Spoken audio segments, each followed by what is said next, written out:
বিচার চাই। আমাদের এতিম বানায় ফেলছে, আমরা কোথায় থাকবো? আমার বাবাটা কিভাবে নিষ্ঠুরভাবে আঘাত করছে, পাথর দিয়ে কিভাবে মারছে, কিভাবে রাস্তায় ফেলে মারছে।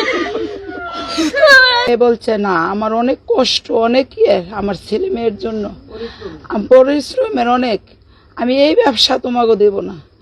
2 লাখ টাকা আমি কেন দিতে যাবো চাঁদা? আমি অনেক কষ্ট করে আমি টাকা রুজি করি। তারা বলছে না, তোর চাঁদা দিতে হবে। তারপর আমার ভাইয়ের দিচ্ছে না দেখে আমার ভাইয়ের দোকানে তালা লাগায় পরে আমার বাইরে একটা লোকে ডাক দিয়ে আনে তালা খুলবার জন্য। তখন আমার বাইরে তালা খোলার পরে আমার বাইরে এখান থেকে মারতে মারতে মিটপুর 3 নম্বর ঘেটে নেয়। বড় বোন তিনি বাদী হয়ে একটা মামলা করে, যে মামলাটা যখন লেখানোর পরে ওনারা ঠিকঠাক মতোই লেখার পরে 17, 18, 19 এই 3 নাম্বার আসামি ঠিক ছিল, এবং সেটা আমাকে ওইখানের ওসি মনিরুজ্জামান মনির উনি আমাকে বলে কি তুমি এটা পড়ো।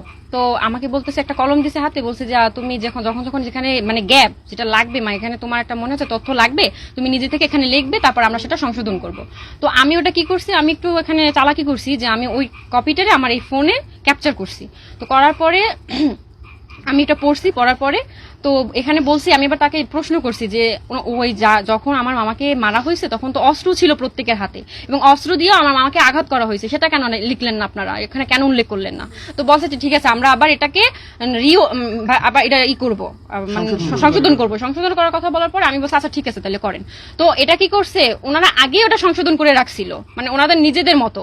তো আমার মা যে প্রথম যে কপিটা ছিল ওইটা তার সিগনেচার দিতে হতো, যেহেতু বাদী সে, তো সিগনেচারটা ওইটা না নিয়ে এসে তারা যে নিজেদের মতো যে সাজানো হয়েছে ওই 3টা আসামি, মানে ওই যে 17, 18, 19 নাম্বার যে আসামি প্রথম যে কপিটা ছিল